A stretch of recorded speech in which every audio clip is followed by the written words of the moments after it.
I died 3 months ago. At least, that's what my husband thinks. Which is why watching him sob at my empty grave through the lens of my sunglasses in a Seoul café across the cemetery is both heartbreaking and awkward as hell. Min-ho looks devastated, his perfectly tailored black suit wrinkled, his usually immaculate hair falling into his eyes as he kneels in the rain, placing white chrysanthemums on a headstone that reads Amara Kong, beloved wife. I take a sip of my iced Americano and try not to cry into my pastry. This wasn't how this was supposed to go. Wait, before I explain how a dead woman is currently stress-eating in a cafe while her Mafia boss husband mourns her, I need you to do something. My mom said this video won't hit 10,000 views or get 1,000 subscribers. She thinks nobody wants to watch a black woman fake her own death and accidentally break a Korean crime lord's heart. Let's prove her wrong. Hit that subscribe button right now and smash that like. I need you on this roller coaster with me. Now, let me tell you how I got here. 3 months earlier. You need to disappear. Detective Park's words echoed in my mind as I stared at the photos spread across the table. Images of bodies, crime scenes, and at the center of it all, my husband's business partner, the man who'd been trying to kill me for 6 months. Disappear. I'd repeated, looking at the detective like he'd lost his mind. I'm not in witness protection movies. I teach English to middle schoolers. I have a cat named Chairman Meow. I can't just disappear. Mrs. Kong, Lee Sung-jin has put a hit on you. He knows your husband won't make the deal as long as you're alive. If you disappear, if Min-ho thinks you're dead, Lee will stop hunting you, and we can build our case against him. And my husband? You want me to let him think I'm dead? Detective Park had looked at me with something like pity. It's the only way to keep you both alive. I should have said no. I should have run straight to Min-ho and told him everything. But I'd seen what grief did to him when his sister died. I'd held him through those dark nights, felt him break in my arms. And I knew, if Lee Sung-jin killed me, Min-ho would burn the entire city down for revenge. He'd destroy himself in the process. So I said yes to the plan. Faked car accident. Closed casket funeral. New identity in a city 3 hours away. What I didn't plan for was how much it would hurt to watch him grieve. Or how badly I'd miss him. Or how drinking coffee across from my own grave would become my Thursday routine. Present day. Min-ho stood up from the grave, his broad shoulders shaking. Even from here, even in the rain, he was the most beautiful man I'd ever seen. 6'2" of lethal elegance, all sharp jawlines and dangerous eyes that had somehow looked at me like I was the only thing that mattered in his violent world. I watched as his second-in-command, Tae-yong, approached with an umbrella. Min-ho waved him off. Of course he did. Min-ho had been punishing himself since the accident, according to the updates Detective Park gave me. Working 20-hour days. Refusing to eat. Sleeping in my bedroom like a ghost haunting his own life. My phone buzzed. Detective Park. We're close to getting Lee. 1 more week. Stay hidden. 1 more week of watching my husband mourn me. 1 more week of being dead. I typed back, he's at the grave again. This is torture. I know. I'm sorry. Soon. I set down my phone and reached for my coffee, trying to ignore the way my wedding ring, now on a chain around my neck, hidden under my shirt, felt heavy against my skin. Excuse me, is this seat taken? I looked up, ready to say yes, this entire cafe is empty, please sit literally anywhere else. And froze. Because standing in front of me, soaking wet from the rain, looking like he'd seen a ghost, was my husband. Min-ho's eyes were locked on my face with an intensity that made my heart stop. His hand gripped the back of the chair so hard his knuckles went white. Amara. His voice cracked on my name. Shit. Shit shit shit. I'd gotten sloppy. Too comfortable in my routine. I'd forgotten to check if he'd left the cemetery. My mind raced. Deny it? Run? Pretend to be a doppelganger? But the way he was looking at me, like I was oxygen and he'd been drowning for 3 months, made all my carefully constructed lies dissolve. Min-ho, I whispered. The coffee cup slipped from his hand, crashing to the floor. He didn't notice. You're alive. Not a question. A statement said with such raw emotion that I felt tears prick my eyes. I can explain. He crossed the distance between us in 2 strides, pulling me up from my chair and into his arms with a force that knocked the breath from my lungs. His hands shook as they cupped my face, his thumbs tracing my cheekbones like he couldn't believe I was real. 3 months, he said, his voice breaking. I buried you 3 months ago. Min-ho, please let me. He kissed me. Desperate. Fierce. A kiss that tasted like rain and grief and 3 months of pain. His hands tangled in my braids, holding me like I might disappear again if he let go. And God help me, I kissed him back. I'd missed this. Missed him. Missed the way he held me like I was precious and dangerous all at once, like I was the one thing in his violent world he needed to protect. When we finally broke apart, both breathing hard, he pressed his forehead to mine. Explain, he said quietly. Explain before I lose my mind. So I did. I told him everything. The threats. Detective Park's plan. The fake accident. Watching him from afar for 3 months while Lee Sung-jin thought I was dead. With every word, his expression shifted from disbelief to understanding to a cold, lethal fury that I recognized. Lee Sung-jin, he said softly, and the temperature in the café seemed to drop 10 degrees. He threatened you. He made you disappear. He made me think you were dead. Min-ho, the detective said. I don't care what the detective said. His hands framed my face, his eyes burning into mine. You're my wife. Mine. And you've been hiding for 3 months while his voice broke. While I mourned you. I was trying to protect you, I said, my own voice shaking. Lee would have used my death to manipulate you. To make you do something that would destroy you. I couldn't let that happen. So you let me think you were dead instead? The pain in his eyes was devastating. Do you have any idea what these 3 months have been like? I wanted to die, Amara. Every single day, I wanted to follow you. Tears spilled down my cheeks. I'm sorry. I'm so sorry. He pulled me close again, burying his face in my neck. I felt his shoulders shake, felt the wetness of his tears on my skin. Never again, he whispered fiercely. You never leave me again. I don't care what threat comes. We face it together, or not at all. Okay, I whispered back. I promise. We stood there for a long time, holding each other in the middle of the café while rain poured outside and my coffee grew cold on the floor. Finally, Min-ho pulled back, his thumbs wiping away my tears even as his own still fell. We need to leave. Now. If I found you, Lee's people might too. Detective Park said 1 more week. I don't care about Detective Park's timeline. Min-ho's voice was steel wrapped in silk. You're coming home. Tonight. And we're ending this. My way. The dangerous glint in his eyes should have scared me. Instead, it made me feel safe for the first time in 3 months. Your way usually involves a lot of violence, I pointed out. Yes. And probably some illegal activity. Definitely.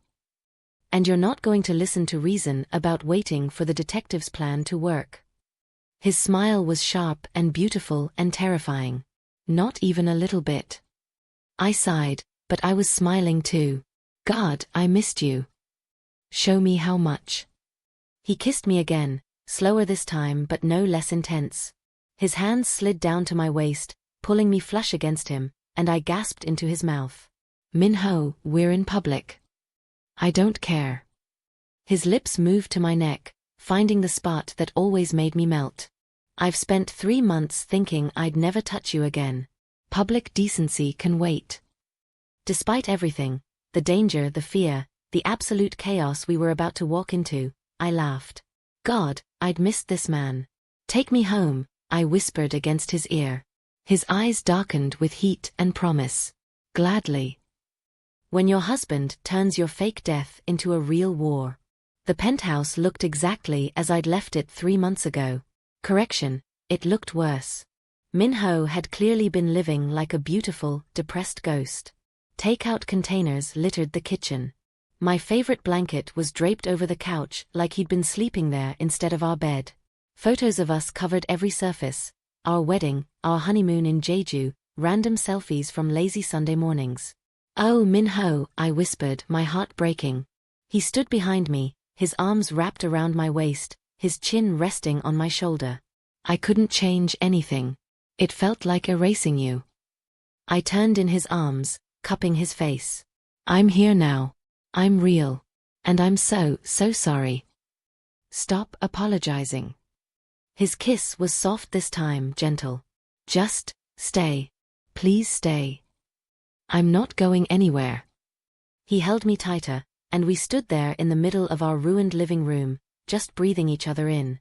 Finally, I pulled back. "So, what's the plan?"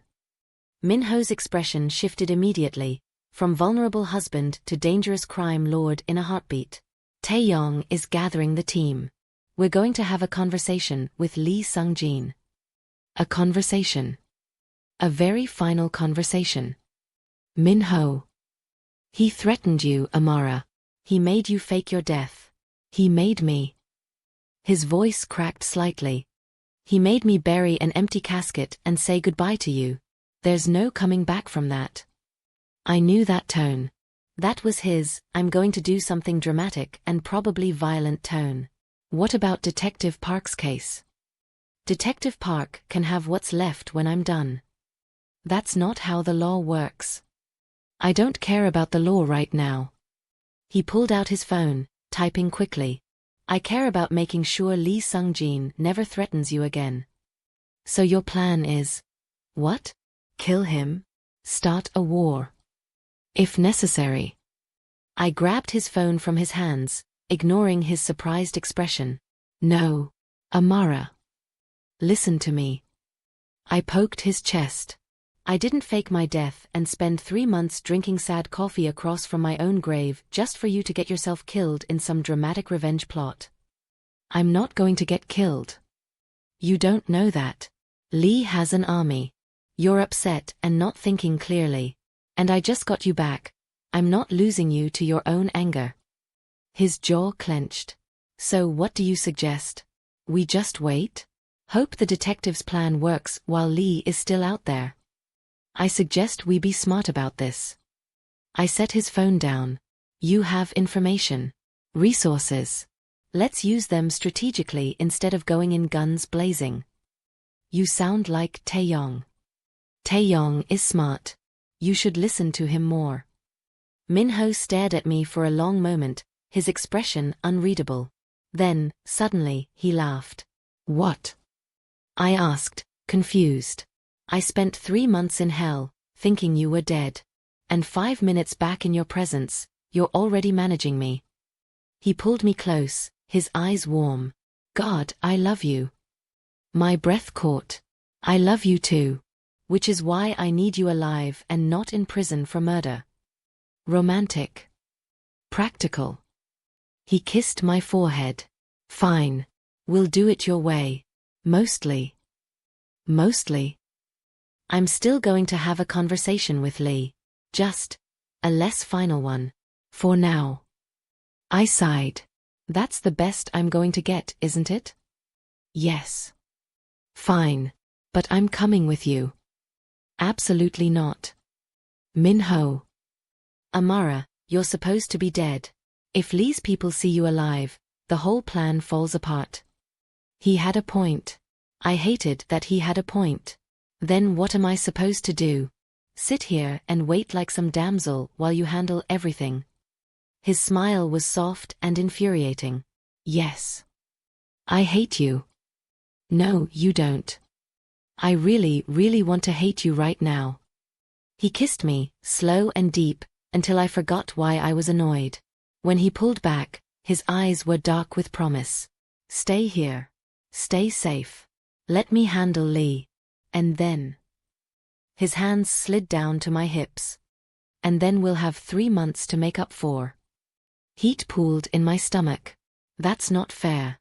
You can't use seduction to win arguments. "Watch me." His mouth found that spot on my neck again, and I melted against him with a soft moan. "Min-ho," I breathed. "You're playing dirty." "I'm a crime lord, sweetheart. Dirty is what I do. I laughed despite myself, pulling him down for another kiss. Fine. I'll stay here. But you check in every hour, or I'm coming after you myself. Deal. Min-ho left an hour later, surrounded by his security team. I watched from the penthouse window as his car disappeared into Seoul's night traffic, anxiety twisting in my gut. I hated this. Hated being sidelined. Hated waiting. But he was right. If Lee's people saw me alive before they were ready, everything would fall apart. My phone rang. Detective Park. Mrs. Kong. I heard you've been resurrected. Your people are watching me. Your people are watching you. A pause. Min-ho knows. Yeah. He found me at the café. Detective Park sighed. And I'm guessing he's not thrilled about the plan anymore. He's on his way to have a conversation with Lee right now. Of course he is. Another sigh. Listen, we're actually ready to move on, Lee. We have enough evidence. We were going to wait until next week, but if Min-ho is already making his move. Can you stop him? Can anyone stop Min-ho when he's determined? Fair point. Just try to keep him from doing anything that'll land him in prison, I said. Please. I'll do my best. Stay inside. Lock the doors. I'll have officers nearby just in case. He hung up, and I was alone with my anxiety and the ticking clock. 1 hour passed. Min-ho checked in, at Lee's office. He's here. This ends tonight. 2 hours. Lee is cornered. Detective Park showed up with a warrant. Perfect timing. 3 hours. It's over. He's in custody. Coming home to you. I sagged against the couch in relief. It was over. Really over. Lee was in custody. I could come back to life. We could move forward. I was pulling out ingredients to cook Min-ho's favorite meal, a celebration dinner, when I heard the penthouse door open. That was faster than. I turned around and froze. The man standing in my living room wasn't Min-ho. It was Lee Sung-jin. And he was pointing a gun directly at my chest. Hello, Mrs. Kong, he said with a cold smile. I believe rumors of your death have been greatly exaggerated. My heart hammered against my ribs. How did you get out of custody? I have excellent lawyers. And when I heard the interesting news that Min-ho was seen at a café with a woman who looked remarkably like his dead wife. His smile widened. Well, I had to see for myself. Min-ho will kill you for this. Min-ho thinks I'm in police custody. By the time he realizes his mistake, you and I will be long gone. I'm not going anywhere with you. Lee laughed. That wasn't a request. He moved toward me, gun still raised, and I did the only thing I could think of. I grabbed the cast iron pan from the stove and swung it at his head with all my strength. The gun went off, loud and deafening, but the bullet went wide. Lee stumbled back, blood streaming from his temple where the pan had connected. I didn't wait. I ran for the bedroom, slamming and locking the door behind me, grabbing my phone with shaking hands. Min-ho. Lee is here. Penthouse. Now. I heard Lee pounding on the door, cursing in Korean. Then the door splintered. I grabbed the only weapon I could find, a very expensive stiletto heel, and prepared to defend myself. This was not how I pictured my resurrection going. Lee burst through the door, his face a mask of rage and blood, gun raised. And then he stopped. Because behind him, Min-ho stood in the doorway, his own gun pressed against the back of Lee's skull. Drop it, Min-ho said quietly. Drop it, or I paint the walls with your brain. Lee hesitated. Min-ho cocked his gun. I won't ask again. Lee dropped the weapon. In one smooth motion, Min-ho kicked it away and grabbed Lee by the collar, slamming him against the wall. You came into my home, Min-ho said, his voice deadly calm. You threatened my wife. Again. Min-ho, don't, I started. I'm not going to kill him. Min-ho's smile was terrifying. That would be too easy. Police sirens wailed in the distance, growing closer.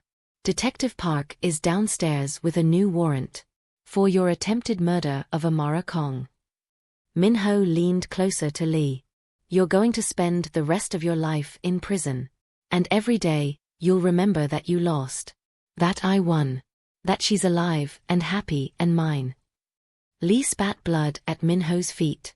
Min-ho just smiled and handed him over to the officers who burst through the door moments later. Finally, when it was just us, police gone, evidence collected, Lee in custody for real this time, Min-ho pulled me into his arms. Are you hurt? His hands ran over me, checking for injuries. I'm fine. Scared out of my mind, but fine. You hit him with a pan. It was cast iron. Very heavy. He laughed, actually laughed, and kissed me hard. My wife, the badass. Your wife, the apparently unkillable. Let's not test that theory again. Agreed. We stood there, holding each other, until Min-ho finally said, You know what this means. What? You're officially alive again. We'll need a press conference. Explanations. It's going to be a whole thing. I groaned. Can't I just stay dead? It was less complicated. No. His arms tightened. You're alive. You're mine. And I'm never letting you go again. Promise. Promise. He kissed me again, slow and deep and full of all the things we'd say later when we had time. Take me to bed, I whispered against his lips. His eyes darkened. We have 3 months to make up for. Then stop talking and start making up for them. He lifted me effortlessly, carrying me toward our bedroom with a smile that was pure sin and promise. Behind us, our penthouse was a crime scene, my grave was empty, and the man who tried to kill me was in handcuffs. But none of that mattered right now. Right now, I was alive. I was home. And I was exactly where I belonged. She's alive. He knows. And Lee just made the biggest mistake of his life breaking into their penthouse. But wait, what happens with the press conference?